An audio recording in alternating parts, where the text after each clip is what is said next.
Executive committee meeting to order Tuesday, January 23rd. If we can get a roll call, sorry. I'm all discombobulated here. Mr. Hess, Ms. Polk, Present. Ms. Weber, Ms. Parker, Present. Mr. Fairfield, Present. Mr. Seroy, Mr. Carrico, Mr. Featherling, Mr. Long, Mr. Eckhoff, Present. Mr. Hunter, Present. Ms. Foster, Present. Mr. Wheeler, Present. Mr. Alexander Hildebrand. Present. We do not have a quorum in the room. So for the meeting purposes, we don't have anything to vote on today. It's an informational meeting. So obviously we're still going to plow ahead. Sorry, pun intended, with the weather outside. So there is some good stuff coming up here. So I thought it was important to, especially from the health department and not to slight, the riveting presentation Kevin has prepared in information technology and services, but we do have an IRIS update that we thought was important to get to everybody. So is there any public comment from anybody? Peanut Gallery. Ben? No? All right. I have something I'd like to say. Yes, Dr. Polk. I'd like to thank everyone that came and supported the Dr. Martin Luther King Memorial Foundation Prayer Breakfast. I really appreciate it. And because the weather was really nice, and sunny and everything. And I think out on the beach, but instead you came to the Dr. Martin Luther King Prayer Breakfast. And thank you all very, very, very much. I got a suntan, matter of fact. Oh, okay. Sorry, I'm going to leave that one alone. Approval of minutes, December 22nd. Cannot do the minutes, but maybe we can get them on. Well, they're not on tomorrow's agenda. They'll have to go on full board. We could probably approve the minutes at full board, I would imagine, just to not go back. Nothing on legislative right now. I don't have any updates along those lines. I did see, I will say this, I did see what is an exploratory task force put together, a bill that Senator Joyce put in to study the economic impacts of the river and in three counties, Iroquois, Kankakee, basically his footprint, if you will. It's the whole Kankakee River basin, which includes Will County, Iroquois, and Kankakee County, just to determine what are the costs of flooding, what are the economic impacts, both positive and negative, of the river in the area. I think they're trying to get their arms around, like events like we're seeing right now. When it does flood, what does that cost, and what valves are being levers are being turned in order to address that. So I would say keep an eye out for that. I would hope that that goes all the way through, and feel like it probably does have legs, because it's obviously the start of really providing the information we need to address a larger issue. So while I don't have details on that, I did get a text message from a friend saying, hey, what's up with this? So I checked it out. I don't have the actual bill number here in front of me. Information services, Mr. Duval, do you have anything today, sir?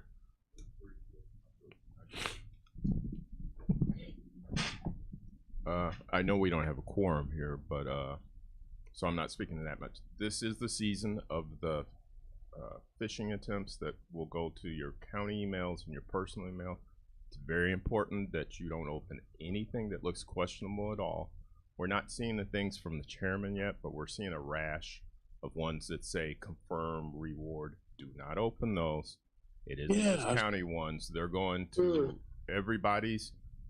What they're trying to get you to do is enter your passwords, and since most people use the same passwords for all the account, they really don't care about the county. They're trying to get into your various accounts across the internet. So be very careful. Just delete it. Don't pass it on. Don't even question. If you think one of the people here wanted to contact you, you initiate the email and ask if they needed to do that. It usually lasts from December to about March is when I'm seeing a heavy influx of it. I'm blocking hundreds of them a day, but they changed the title, and I have to block them by filter. So once I block this, I probably got 100 filters sitting there trying to go, but they just changed the spelling. and then that filter doesn't apply. So, but just be very careful. Don't enter in anything. Don't even click on anything, because if you have a Windows machine, it may put something on your machine, and they don't shut down your machine anymore. They just sit in the background and grab your keystroke. So just delete it if it's questionable whatsoever. The next thing is a slight update on the courts or the Tyler system upgrade. That's going well.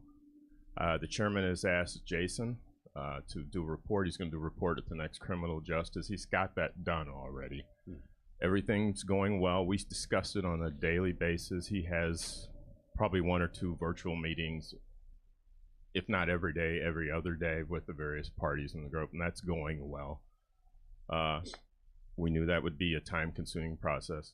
It has been, but it's progressing. He'll give you an update with numbers and all that going on. Kevin, let me pose a question to you, not to interrupt your report, but you know, if you had to put your finger on the most adverse situation regarding the Tyler conversion, where would it be, if there's anything adverse at all?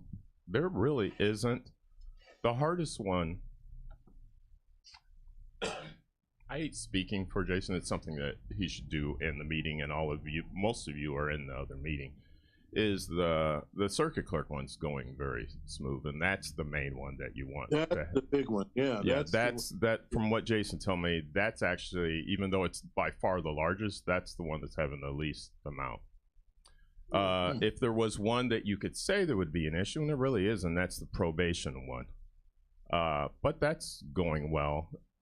The latest delay on that has more to be on probation's current vendor had a death in the family.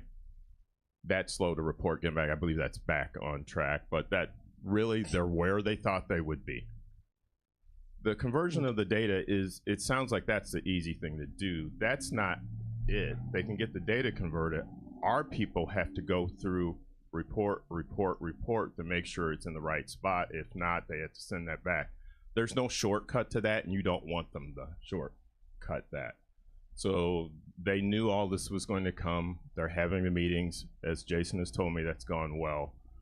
I don't want to go into the details because that's, you don't care about it. It's progressing. It's going well. The probation side has been the one that has been a little bit more problematic, and it has on the area has been on, much like the conversations that we used to have between Tyler and Courtview, is on the data exchange between the two systems. And that has been working. We have figured that out with the probation side, but that was they were supposed to be done first. Probation was. So we are backwards on that, but I will take the circuit clerk moving smoother because that was my big concern, because that's where all the files and data are. Does that make sense? The data. Yeah. That's the mapping, the historical stuff that we need. Probation, obviously, we need as well. It's all cloud-based, so we have subscription fees that we pay. I just, every month that we're not using it, I pay a bill that I don't like paying. Does that make sense? Because we're not using it yet. So I want to get that data converted and those guys in probation over, and Kevin and Jason know that. I don't want to oversimplify this, but as the chairman just said, the probation is something that would be really nice, but it's, if you're going to classify it, oversimplify it, it's more of a convenience. The other ones that are critical to make everything happen, that's going extremely well. Yeah. But convenience is oversimplifying it. You know, it's important to the process, but the circuit clerk thing's been going well from day one. And that's the one that you really want to be concerned with. Well, if you're going to ask about. Yeah, and you guys are, you and Jason are techies, and I hear the chairman even use some of that jargon as well, too. So I'm sure he's acclimated to all that stuff you guys are doing. And it sounds like, the chairman's got like an acumen for the 400 level techie class in terms of the conversion. That's interesting. One other question. So where are the files being taken? To refresh my memory as to where they're going. You'd have to ask Sandy that. We're purely about the software. I'm not involved with that process. And to be fair, the process that we're talking about, the technology is working. That's not the issue. Is it require what causes delay?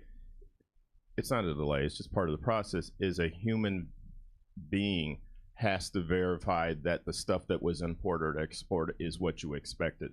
The technology was working from day one, but you never want to skip over the human interaction where you verify that those records are what you believe they would be. And that is a very time-consuming process. Yeah, like the record for William James Smith to make up a name is not the same record of James William Smith. Yeah. And so if those fields are mapped incorrectly, all of a sudden you've created a new customer of probation, if you will, or mix two together. So that what you're Yes. saying is the data conversion and then the human element of making sure it was mapped and converted quickly or correctly is really Yes. a big part of this. Also, getting companies to release the data that they may feel as their last hook into your checkbook is also sometimes a little bit difficult as well. And If I Jason, said that judiciously, I meant it that way. and It's tough Jason is sometimes. available for you guys to ask questions. I talked with him all the time. The chairman talks with Jason all the time, so he keeps them aware. Again, he will be at the criminal justice. This isn't my report. I'm just letting you know what's going on. It'll be one of the first times that he's done a larger report or a report to your committee, so I don't want to undercut what he's going to present. I'll just let him do his job if that's okay. Okay, thank you. And one of the last things is we're working with the GIS department. They're doing a software upgrade. I've worked with Dell and the manager of the GIS. While they're doing a software update, that'll be throughout this year. That's the time that they're going to do a hardware upgrade. I was asked to go purchase that. This is one of those issues is it was a perfect time to virtualize them too. We're doing exactly what we've already been doing with the county, so we're making that purchase for them. There's no extra funds, as the chairman tell you, there's more than enough money to cover any project that they need in the GIS, but that is something we've been involved at. That'll be an ongoing process. And lastly, a quick update on the migration to the phone system. As the chairman told you, we were just approving an RFP last time. This will be an ongoing process that takes time. There's no quick thing to that. Technically, we just approved it a few days ago when the board meeting happened. We had talked about the various meetings, but we couldn't do anything until the official meeting was. I've sent an email to my contact Reuter, told them what kind of things we're looking at. They'll get something back to us. More importantly, internally is what you saw in front of you was the RFP for one large project. We're converting all of the county phone systems. What needs to happen, and I've discussed stuff with Frank from schools, is two of the departments that we really need to get converted almost first, because ours will just happen. We've got all that ready to go, is we really need schools to be done because they are 100% analog, and those are the lines that we get overcharged. So Reuter already knows about that. They deal with schools, but they're going to go out there, get a quote back. The funds, they're so small, it's going to be an insignificant amount. It's a capital project. We didn't discuss that as much as RFP, because RFP was about a specific thing. Converting highway with a few users, converting schools with just a few years, animal control, those are all part of the project. They're small separate ones, but they need to be done because it needs to be a complete conversion. As you can hear me say it out loud, that's not an overnight thing. That will happen over months, but I'm just letting you know that the process is in place. Could I ask a question about that? You brought up animal control and the current just ended situation where they were without a main line for way too long as a result of the hobby project and the line getting cut. That was a POTS line. That's what we're talking about, these old analog lines. That whole building is all analog, and that's a nightmare when something goes wrong. So you would be setting up the new building. So if something similar were to happen, we can just reprogram and have a phone ring there, and somebody dials that number. It's seamless. We couldn't do that for animal control because it was that Exactly. wire goes into that building for that phone. Yes, analog is analog. It's almost like wiring your house. Wherever that's wired to, that's where it is. You can't switch Right. it over anything else. Once we go to the IPS based systems, and you go over the internet, theoretically, I don't want. I'm not their salesman. This is what they tell us: is you can go out on anybody's internet, do a few switches, and you can get something up and going, and do that within a matter of hours, as opposed to days or weeks. Or in a case of analog, you may never get it back up because analog lines are 80 years old. You know, you may switch it over. Well, they're rusted out or something is a problem. There's no fixing for that. You shouldn't be on it. Just as long as we're accounting for what happens between now and the new building. Yeah, so the new building That's will kind not of where be a I'm problem. going with, and I think the board would like to make sure that we don't see that movie again. It's a first responder department that didn't have a main phone line, not through any fault of yours, but if we have to fix something now to make sure it doesn't happen until we move, maybe we take a look at that. Yes, You know. and when I say that animal control is going to be that's not under our department, but Trent was already the sheriff's department was already using what we're going to, so they know. Right. Once if they'd have been in a new building, they would never had a problem. They're perfect examples why you never want to be on your analog problem. A worst case scenario actually happened to them, It happened. and it'll tell you why we need to prioritize, get those departments that are on analog off. You sure in the heck don't want this to happen in the highway. You don't want to happen in the school. You need to get them converted. The means highways farther along, they will just be, their back systems will be changed, but they already have internet. But still, we need to switch them out. Any other questions for Kevin? Yes, Colton. Not for you, Kevin, just for Steve. I asked Sandy Cianci, those documents are being digitized and then they will be shredded afterwards. So, to answer your question from before. We appreciate that. Yeah, I don't know how long they are in that process. They were shipped off site, to a secure location. And weren't there some down in Champaign or someplace, I was thinking? I thought it was believe at the so. old Air Force Base in Rantoul. or Rantoul. something. I thought that's what it was. Yeah, Yeah, that's what I thought. that's what I thought. Let me ask you this, Kevin, and as if I'm going to understand it. The system which we just approved for the phone conversion. Now, are there any other systems out there far superior than this, or is this state of the art? All vendors say their product is state of the art. They're all equals. They won the bid. They're very good. Your 911 systems and the sheriff's system have been running on this. So we're going to something that two of your major departments already have. Ours will be a slightly newer version of that. And we're dealing with a vendor that not only deals with them, because that's really what you approve, more of the vendor handling all the systems than a specific system. But the vendor that is handling all our old stuff is the one going to our new stuff. There couldn't be a more seamless for that. Your nightmare, as chairman could tell you, is when you go to something new and the old vendor isn't the one that got it.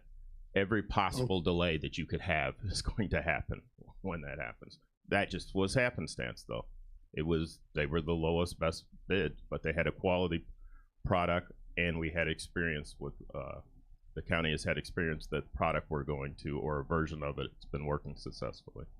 And they're local too. Yes, or local. And I think Thank you, sir. a side benefit of this system was to be able to do extensions between buildings.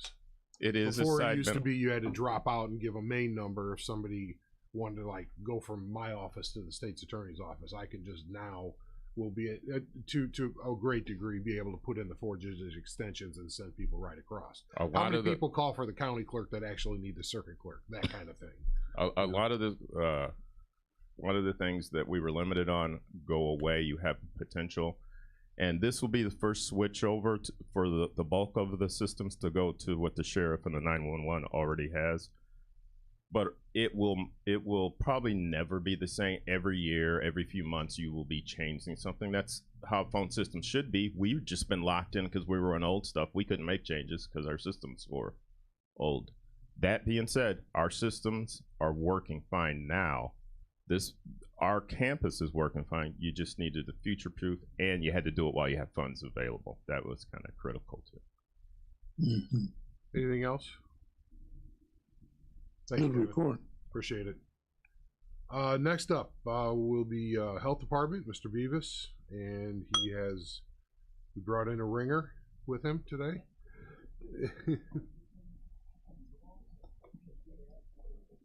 You know what? I passed up Frank. I apologize, Frank. It was Freudian. Sorry. You guys, please sit down. Do you have anything for the group today, Frank? You would like to talk about? Please. I apologize for that. Yeah, have a seat, please. Yeah. Just updates.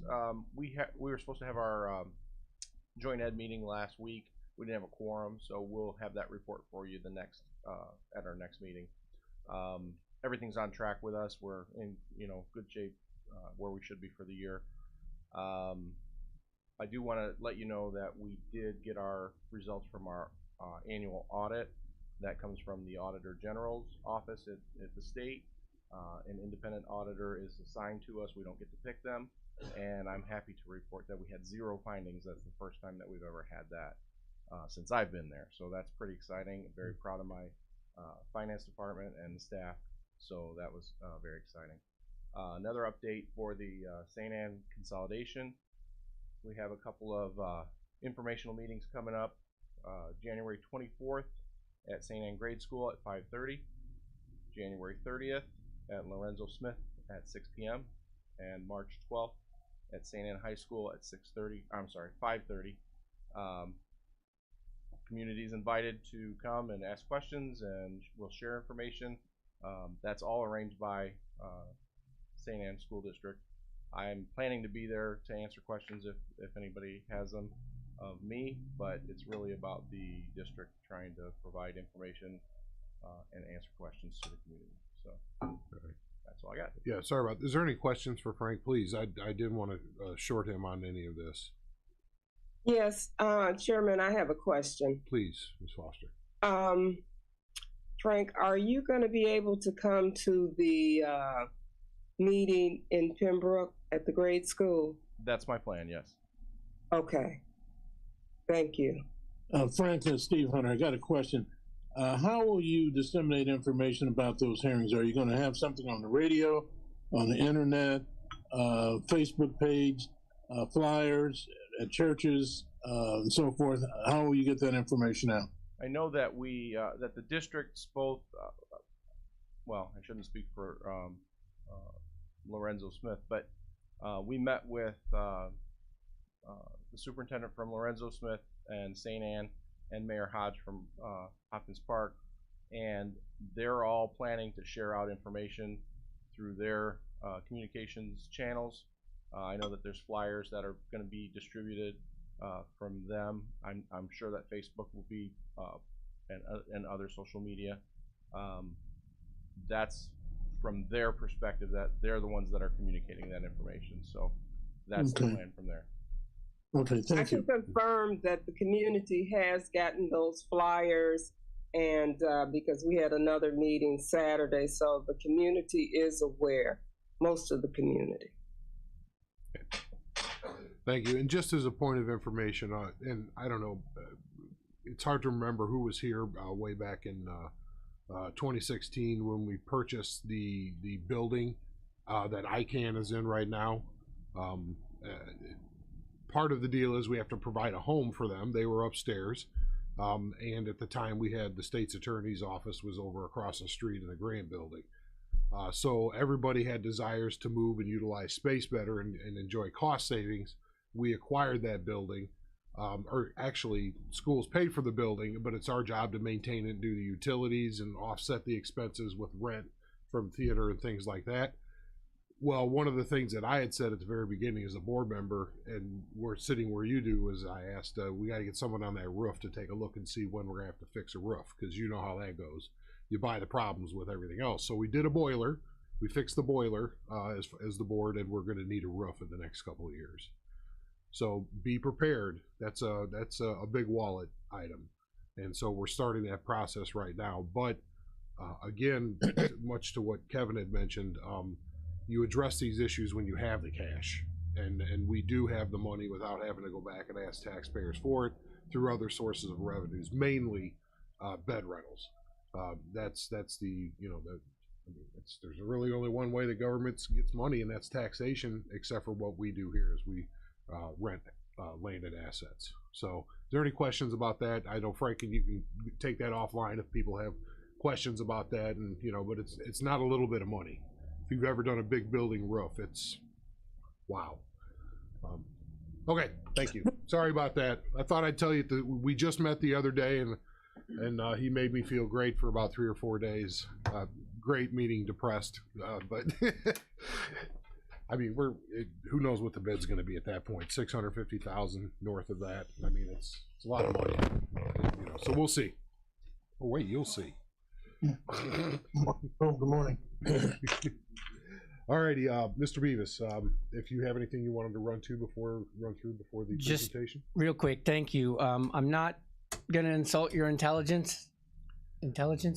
You know how to read. I sent the report to you ahead of time in regards to kind of what's been going on lately. Things are a little slower at this time of year at the health department. We did have our Board of Health meeting. Two of the biggest things that we did at that meeting last month was we updated 2 policies. One of them was, and the county board had done the same thing for their policies. That was in relation to, and I might not be saying it correctly, but that paid Leave Workers Act that started January 1st.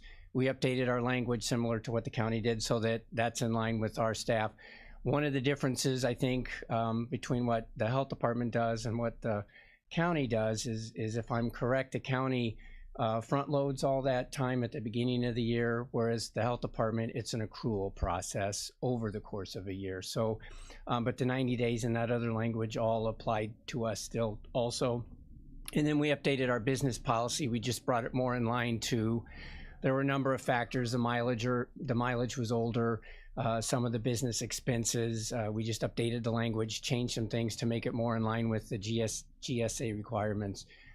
So that can be more modernized. So that was the biggest things I think that happened in regards to that.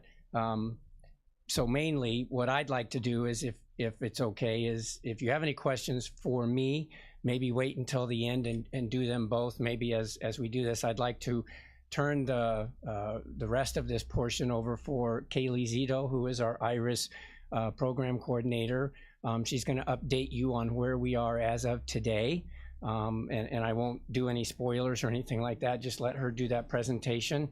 And then when she's finished, obviously there'll be an opportunity for any questions for her, for us, or if you have anything specific for me. Thank you. So, good morning. So first, can everybody hear me okay? And then Yes. can people see my screen Yeah. okay? That's my biggest fears always, is that one of those things are not working. So hi, like John said, my name is Kaylee Zito, and I'm the IRIS coordinator at the health department. And over the course of about 6 months since August, we have been working on implementing IRIS. I'm really happy and excited to say that we are now planning to launch IRIS on February 5th. So about 16 to 20 initial organizations will be utilizing this for the referral process. And that is not to say that those 60 to 20 organizations are the only people who will ever use IRIS. Onboarding is constant. And I'm anticipating a lot of growth in the first few months, especially. And we already have a list of organizations to tackle next. With IRIS, a lot of our challenges for onboarding is like figuring out workflow and staffing, and really seeing how IRIS can fit into the referral process.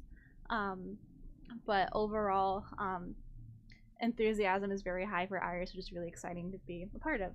So today I'll kind of be brief as I can, and just show you what an incoming referral looks like, what an outgoing referral looks like, and then show some reports and data that we'll have. There will be activity in IRIS day one, but to really just see the impact and really get a good glimpse of what's going on. I'll talk about this later too. We'll get a quarterly community report, and that after a quarter is where we'll really get a good glimpse of what's happening.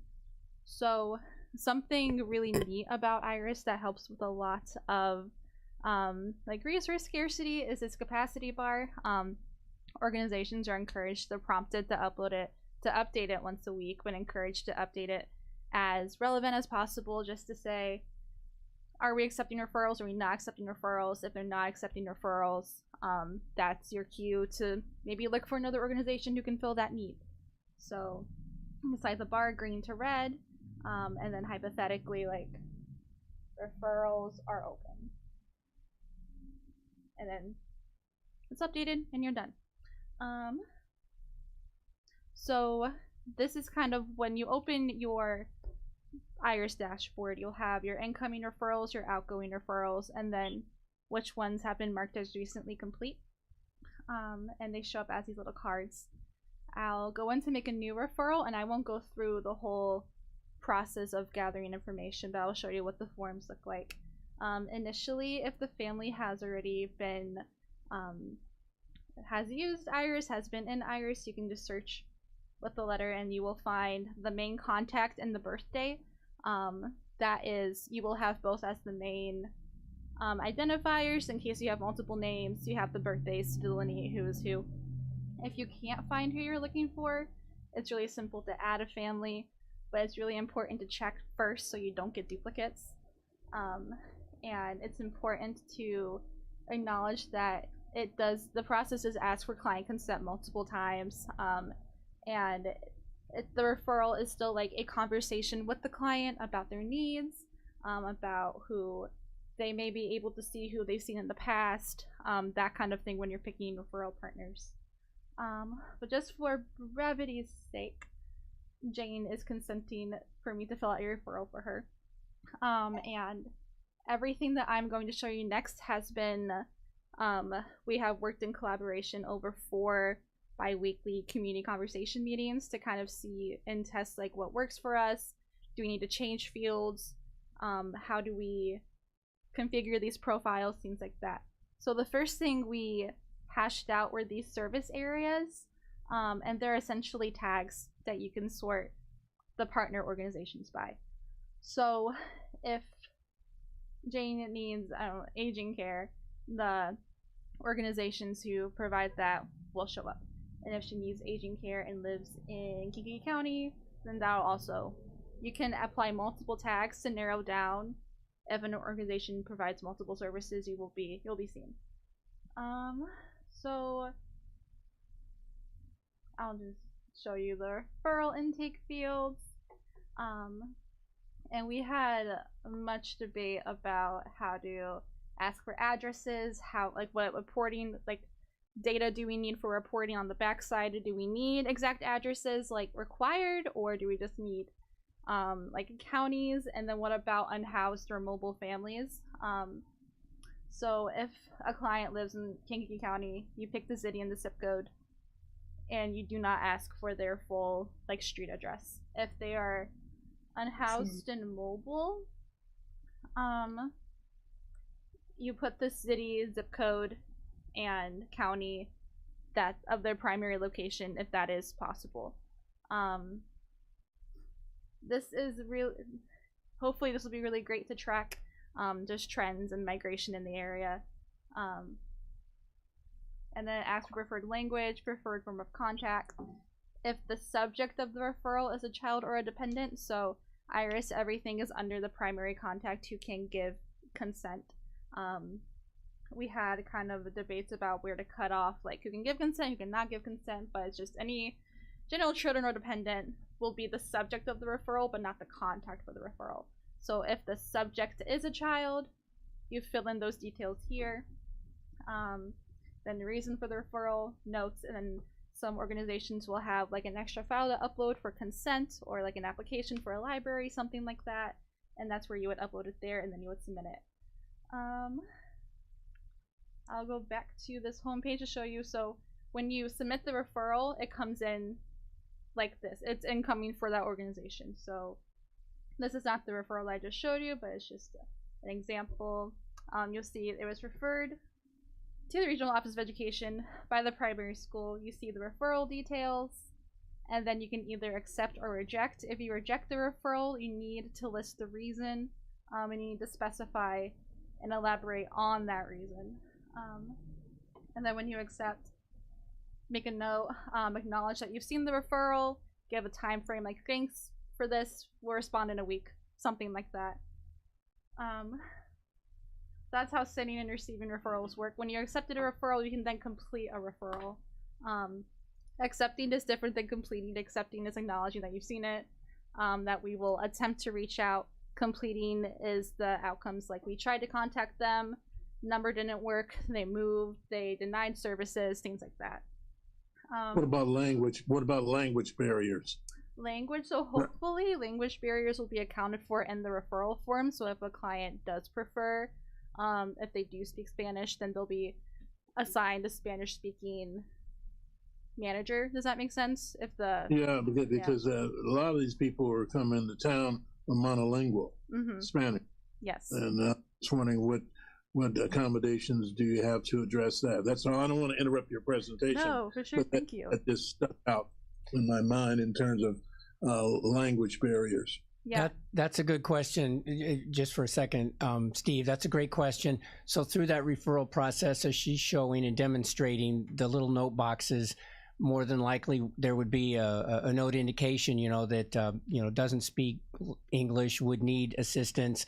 The receiving agency then would have that opportunity. Hopefully they have, then interpreters on site that as they take that, it wouldn't be an issue.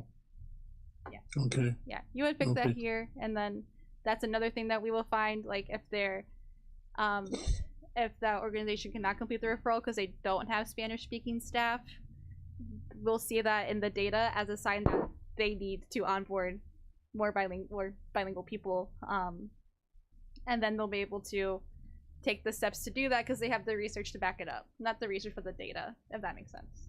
No, it does. Yeah.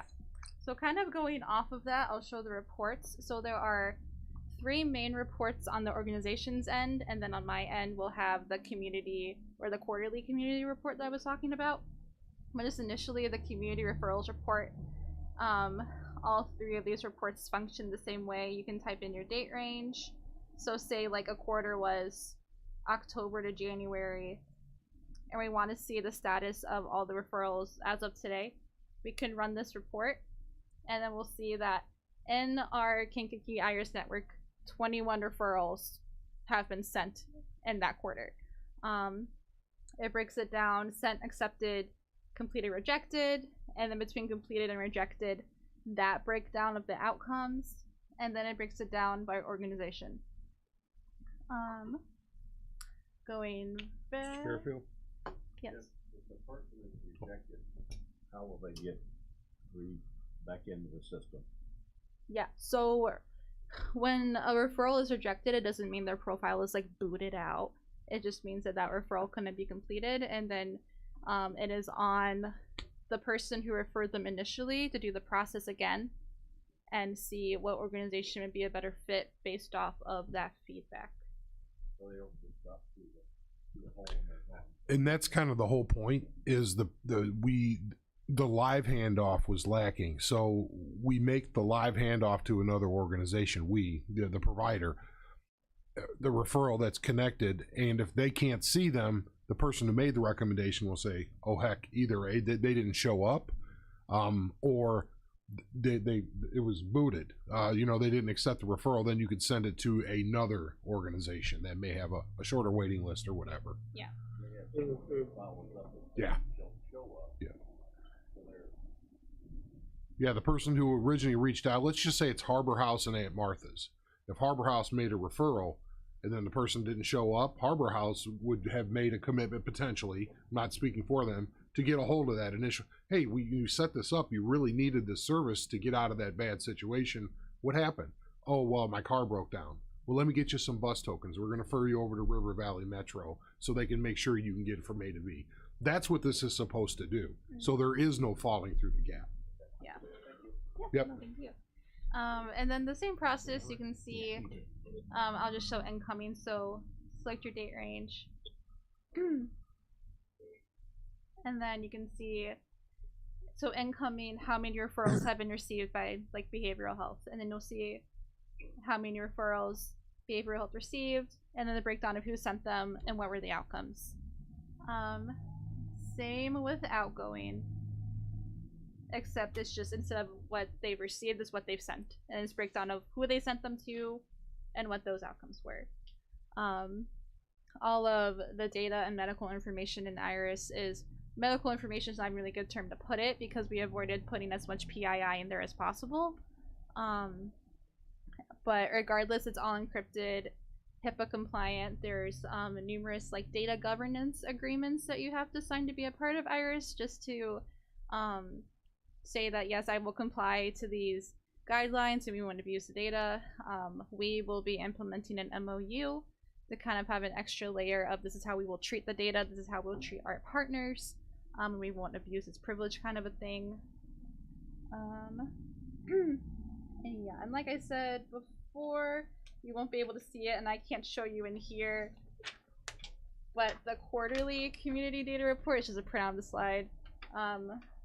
Breakdown of the families, total referrals, how many got enrolled, and then a breakdown of the status of those referrals. And what I think is really interesting is it's a breakdown of the partners, kind of sorted by who is in IRIS, who is engaging in IRIS and making referrals, and who is active and updating their capacity bars.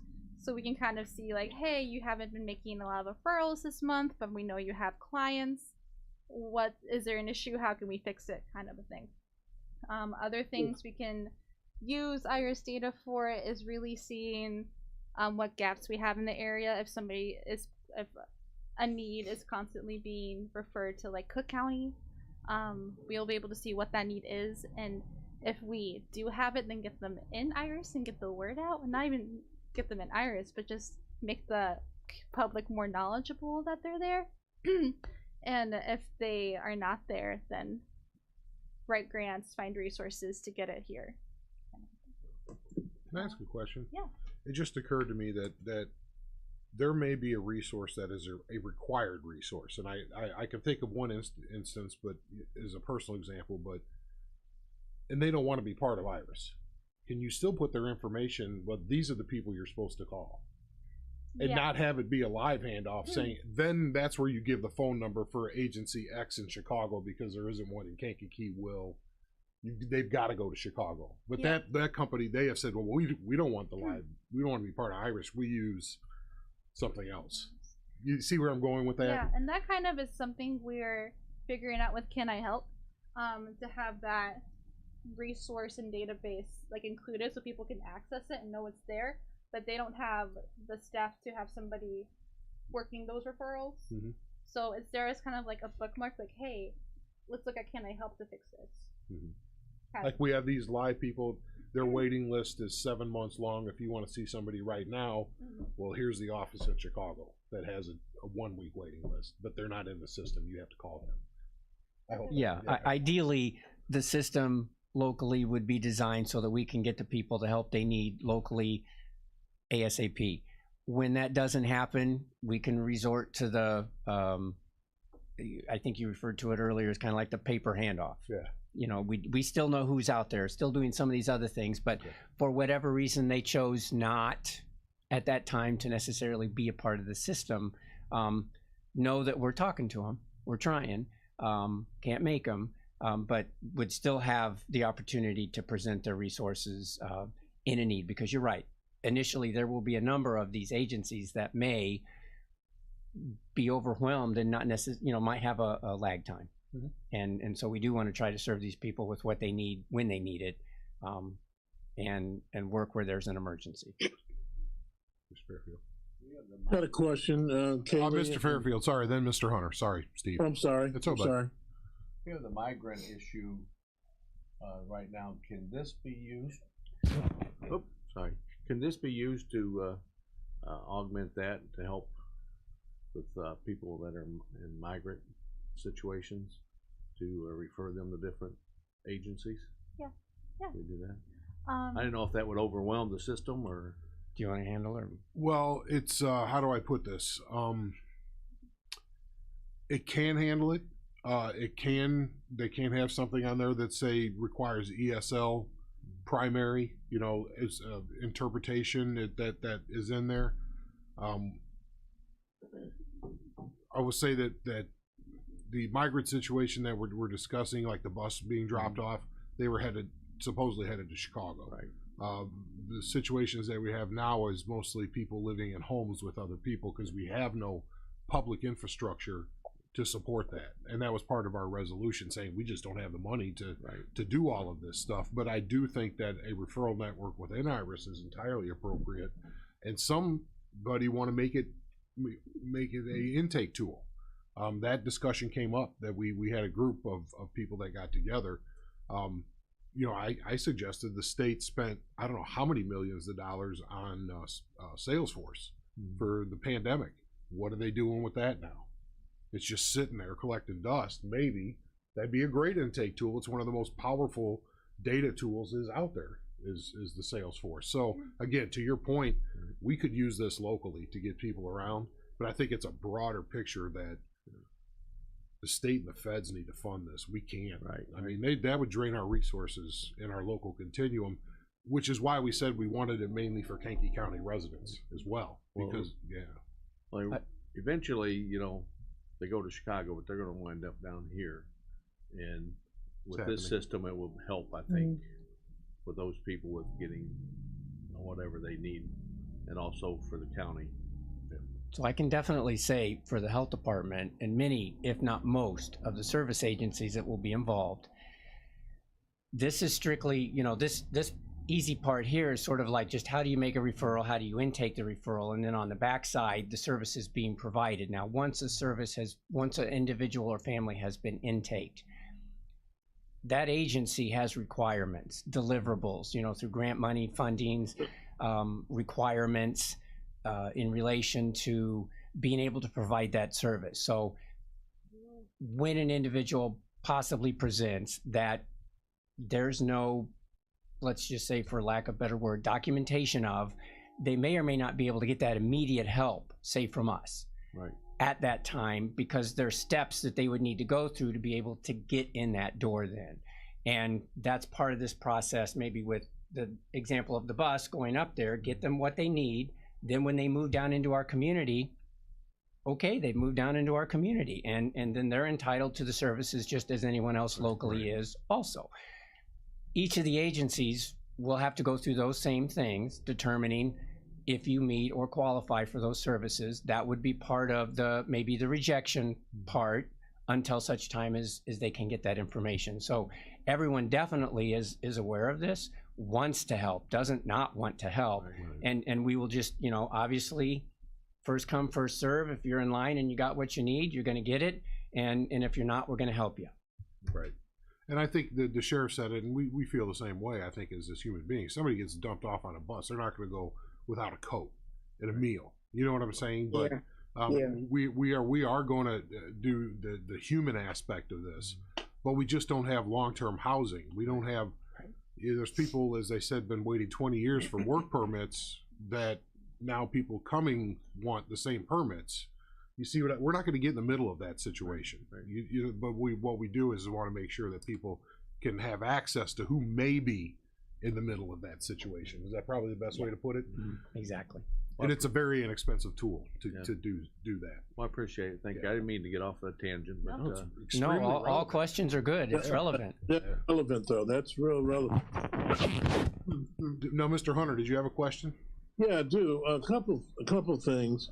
If you guys, Kaylee, you and John, can put your fingers on maybe the two best aspects of IRIS. Also, you guys are in tune with the IRIS system and its machinations and all that stuff and how it works. And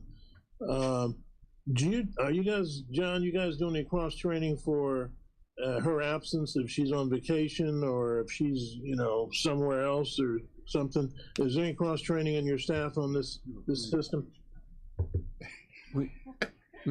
Mr. Wheeler wants me to let you know we accrue vacation time. I don't have any yet. Yes. Yeah, that's why she's here today with this weather, Steve. Yes, we now that might not be me personally. However, I have been involved with most of the meetings.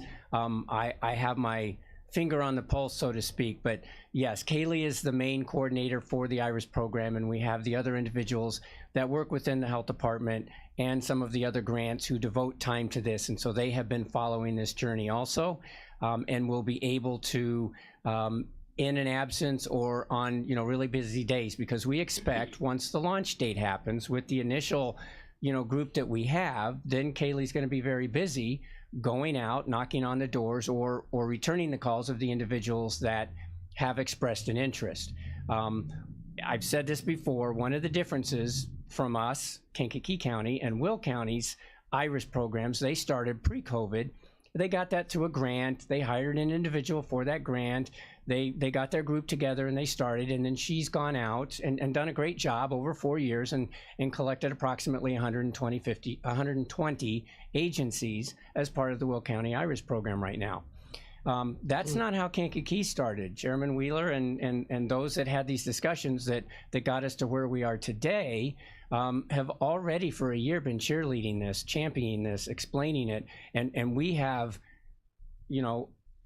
a lot of people already waiting to be onboarded once this group launches, and then she can get her traction going. So first we had to learn the system, and then we go out and we grow this. And I would expect us in a short period of time to blow past Will County in a positive way.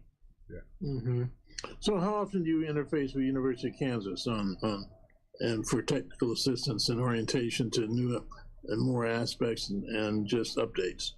Yeah, so it is bi-weekly up until, I think through March we're planning on doing bi-weekly, and then after March changing to monthly.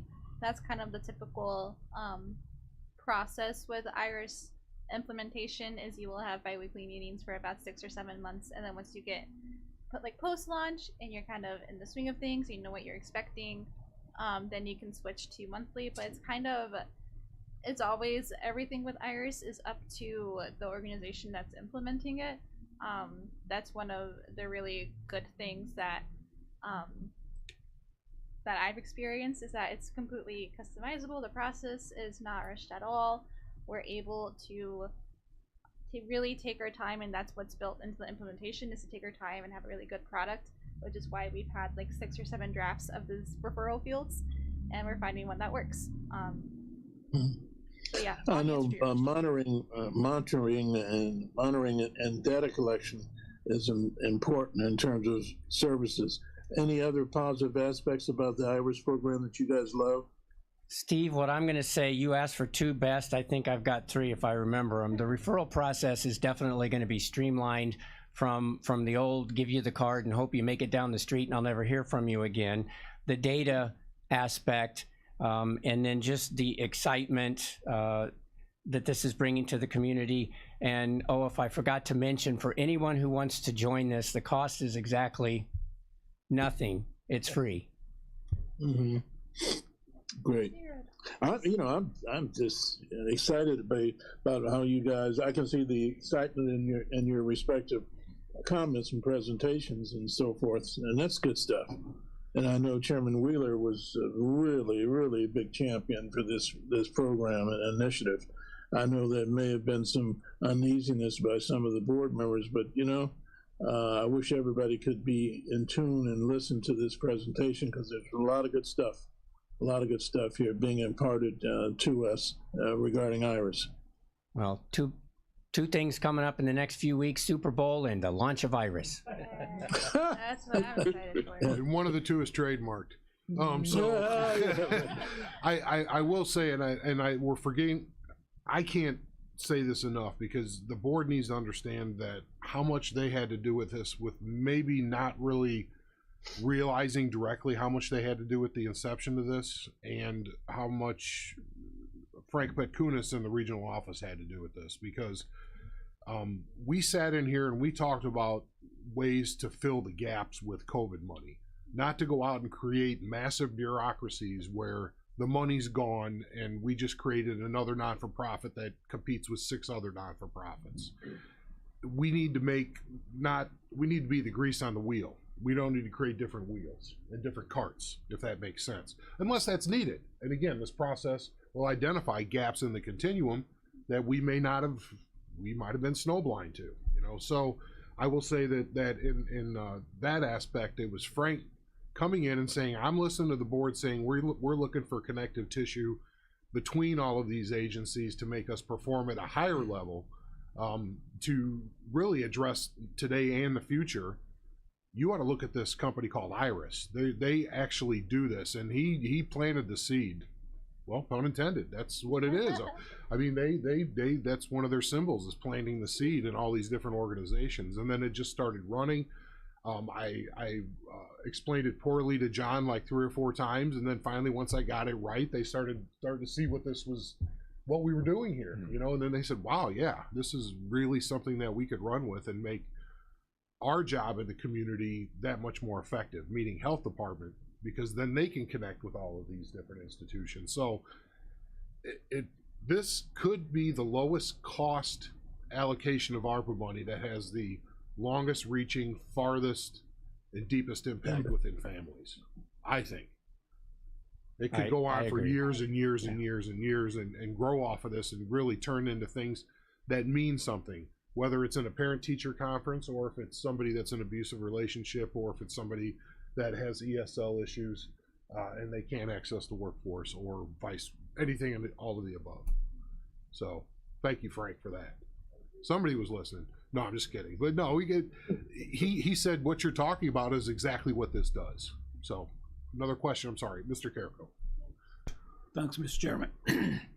I have a couple of questions. Kaylee, even though I've been in some the pre-IRIS meetings and I may have the answer, but I'd like to maybe hear from you for the fact that we may be having some other individuals watching this or maybe be recorded that can go back and watch, and maybe some other companies.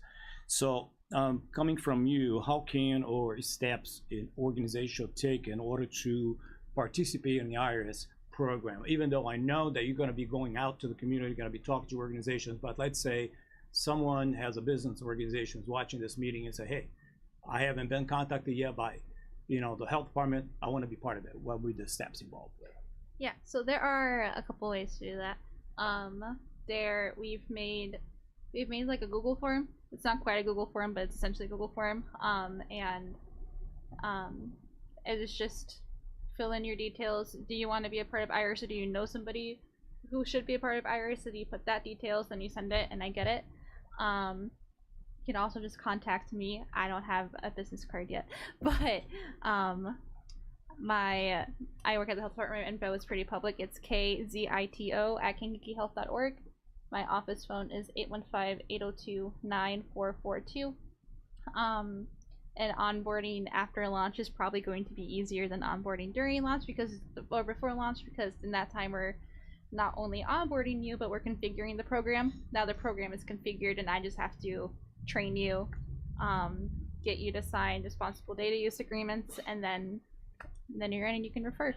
So it's really simple. It's easy to use. Onboarding is easy. Does that answer your question? Sure. Part of it. I would just say, John, and Kiwanis and Rotary are still a great place to reach employers that are all gathered for lunches. Those service clubs, even though memberships are typically down in this era, those are great places to get it out. Also, the Human Resources Association, because they will run into employee issues that we may not normally see, because obviously they're working during the day. So I would just say SHRM, Karma is the local Karma Human Resource Managers. Oh, Chamber, yeah. And then obviously all of our grantees, they agreed to get into IRIS as well. In order for them to receive grant money, they're going to be in IRIS and have Narcan training and all of that stuff. So, I mean, there's going to be, there's some required people, and then there's some people who want to do it just because it fits their mission. Did you say something, Mr. Hunter? I did. Thank you very much, Mr. Chairman. I was thinking about getting this information out to the public.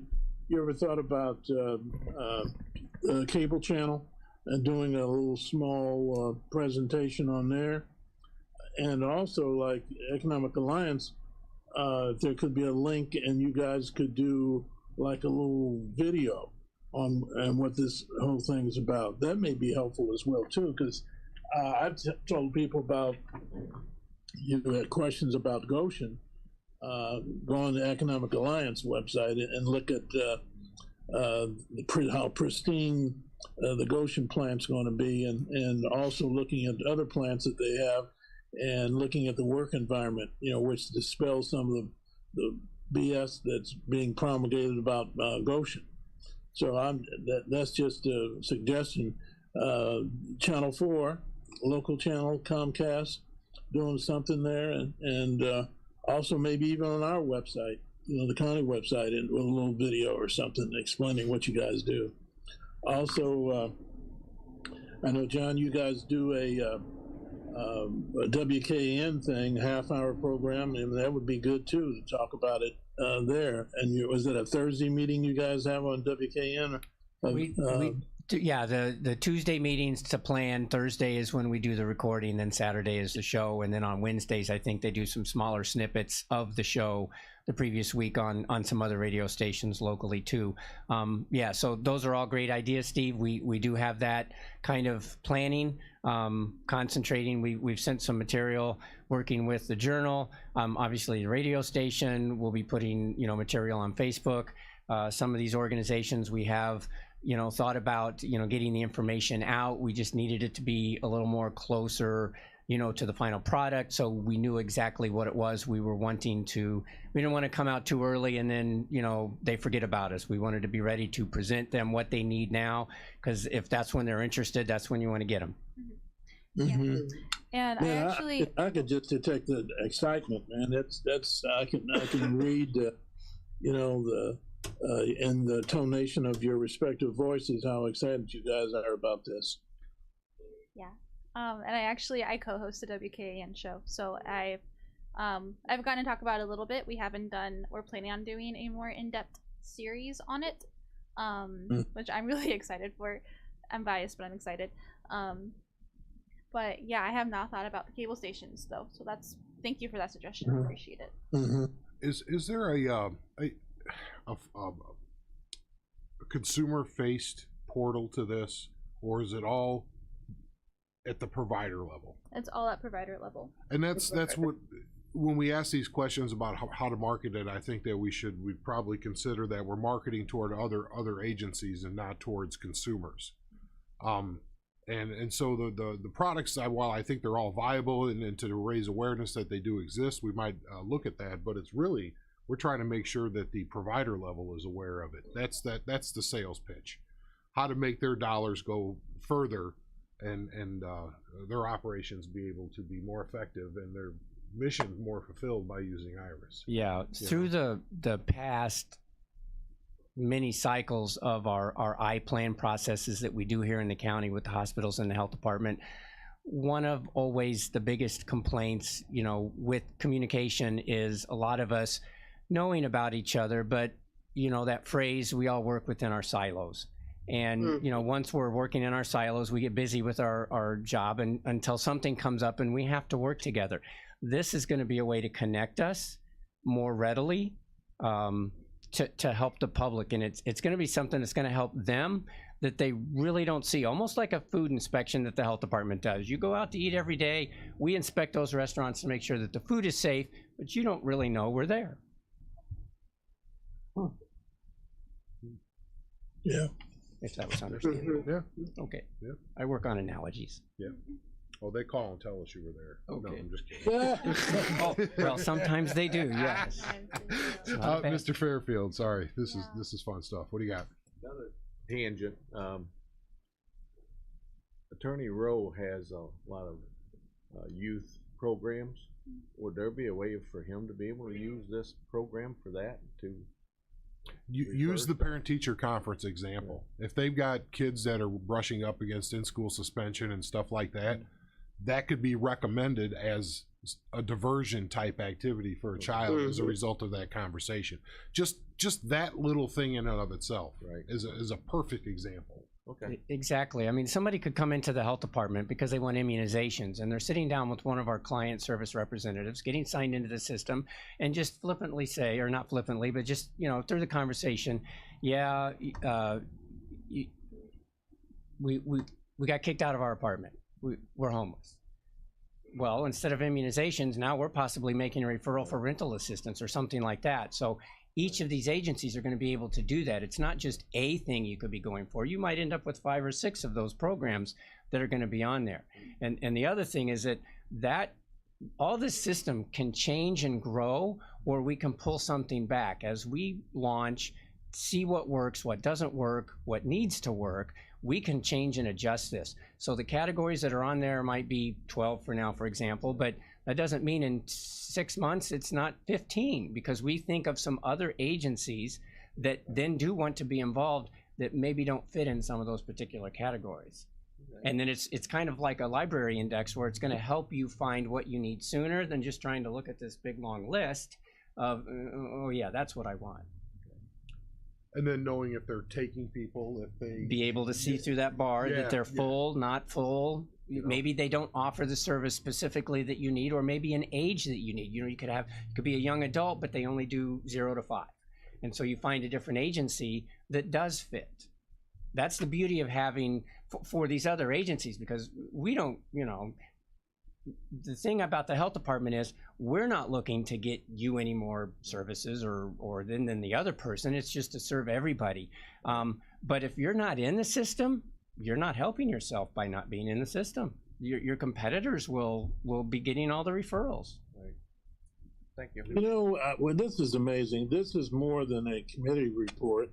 It's almost like a quasi in-service, which is very beneficial.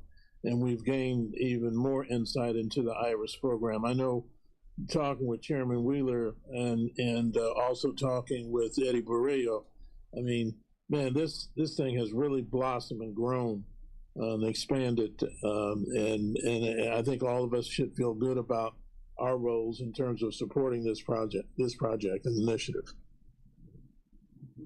I have a question. Yes, Ms. Foster.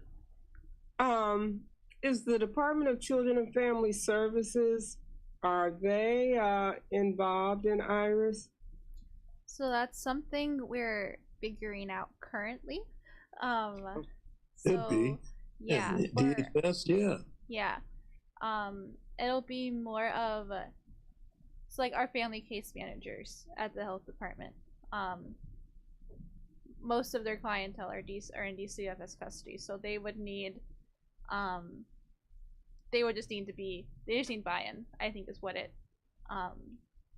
comes down to. Well, I was a retiree, and we were always looking for services. So if this is something that they could pull up and make referrals through IRIS to find services for clients and children, that's what I'm thinking about. Yeah, no, definitely. And I have a few contacts Okay. with various offices, so we're going to see. It's on our next steps. Yes. Yes. Any other questions for this? Obviously, you're going to get data updates.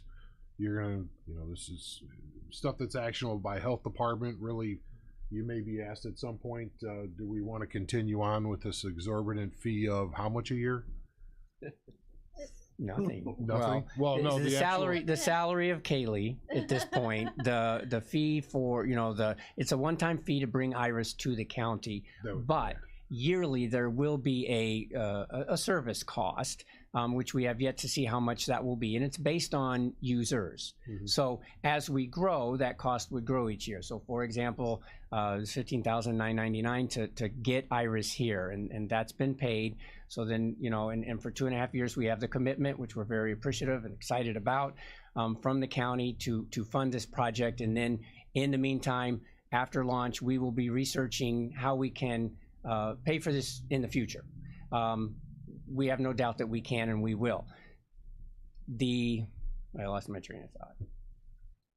Just the revenue stream or the covering off the cost of this going forward. I mean, it's really a maintenance fee, what you're paying going forward, and it's a fraction of that $15,000. Yeah, thank you. I mean, it's even if they were to come to us and say, "Can you afford the $1,500 or $2,000 or $2,500?" I think as a county, we're providing exponential benefits to our residents by doing this. Yeah, and I think the more people we serve, the cost on the backside of those treatments and programs is astronomical compared to the cost of actually having implemented it. Mm-hmm. All right. Anything else? Thanks so much. I appreciate everything. Great job, Kaylee. Look forward to the next update. And maybe if we can include the ARPA grantees in the next round too. We should probably work with our team here to get that information to you.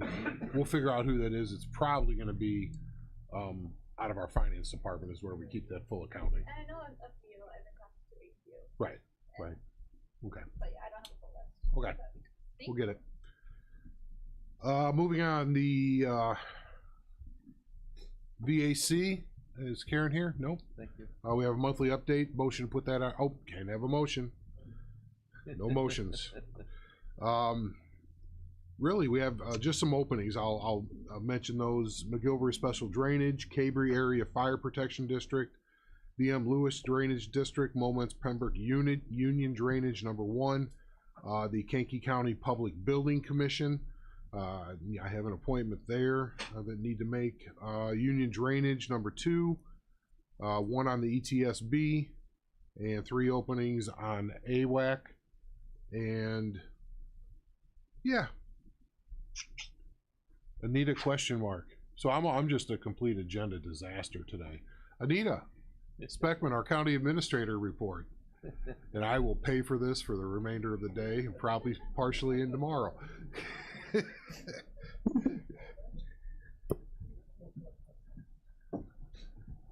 Thank you. Actually, I was going to say, I was just going to let it slide. I was kind of slinking down behind those big chairs back there. We're almost out. Yeah. So not really much of a report. I could actually just stood in the back like Kevin, but I didn't want to talk for 20 minutes then. Not here. Openings, really not many. We have 10 openings. If you remember, we've had these 5 openings on probation for quite some time. Those 5, Tom has spoken to this. In all likelihood, what will happen is as the state takes over pretrial probation, those openings will go away. So we could see as they come on, we could see that drop quite a bit. We have 14 positions, 10 openings, 14 positions because of multiple openings. And really of those, there's 1 in maintenance, 1 in planning, but the rest are really outside public health, probation, state's attorney. So pretty quiet. We've been kind of at full staff. I would say that I would call that full staffing. We, for some time, several months now, we did have new hire orientation last week on the 17th. We had 10 new employees there. We had 4 other reserved in a department that did not come. So we look forward to having those next month. Our next job fair, it's kind of the quiet time of year for job fairs. I think people don't want to be sloughing through the snow and ice. The next new hire orientation that I am reserved at is Jackie Haas's job fair, which is on June 5th, 2024 at KC Hall. So we'll be up for that one again this year. So I think that's about it for me, unless anyone has any questions or concerns. I have a question. Yes, Dr. Pope. Do you have any openings? I have 2 young ladies that are at the University of Arkansas. They're from St. Anne, but they need to do what they call paid internship for the summer. One's in biology, and the other one is in engineering. Do we have anything like that for college students in Kankakee? Not. Tell you what, hang on, let me stop you right here. I've been, not to interrupt you, Anita, Tyler Tull and I are working with Neil Pigosh. And Dr. Walters was supposed to get, and she and Chris Boland were supposed to get back to us regarding some kids that wanted to have a career in engineering. And we have some commitments from Neil Pigosh to hire some people for the summer doing some surveying. So anyway, give me the names. I mean, especially the one in engineering. I can probably, Tyler and I can vet them, talk to them, and hook them up for this summer. Sorry, but it just popped in my head about what we're working on right now. Okay. Thank you. Now, the other one in biology, I'm not sure if you know anybody out to CSL Bearing.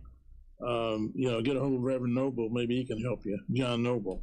He and Melissa Tanner out there at the CSL Bearing, the PR person. Right. Yeah, that could probably help you. That would be up there, right up there. I mean, for summer jobs at CSL Bearing, that's right up their alley. Anyway, I'm sorry, Anita. Yeah, she wants. Okay, that it? Any other questions for Hunter?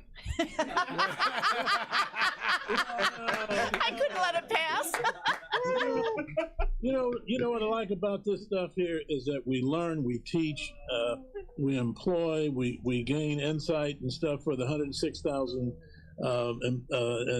people live in this county. That's why I like this. I mean, I really, it's a little different from municipal government in terms, because you're dealing with 106,000 people as opposed to less than 30. And I enjoy this. You guys are teachers. We're teachers. And I like the free flow discussion and sharing information and promulgating new procedures, policies, and innovative techniques. That's what this stuff is all about. Thank you. Dr. Polk, what is the time frame on the paid internships? When are they going to be here? It just depends. The only thing I can think of is we're going to be doing a dredging project potentially, but if they're electrical engineers, they're probably not going to be wanting to mess around with hydrology. You know what I mean? So They're girls. They're twin girls. One wants to be a doctor. I was thinking about maybe to go to the coroner's office. But anyway, I'm going to ask her. But they don't complain. And they need that financial help for real. It would be really, really good. Instead of them staying in Arkansas, they could really come back to Kankakee. You've identified a bunch of options here already. Mm-hmm. Does anybody have anything else for Anita? Any other questions? Good. All right. Good report. Anita La Bonita. What, Madonna? 1988. La Isla Bonita? Sorry. Anita La Bonita. Sorry, I had to go there. All right, well, I'm begging for a motion to adjourn. Is there, well, I can't even do that. I can't even do that. So, I mean, just hit the gavel. Hit the gavel. yeah, just, hit the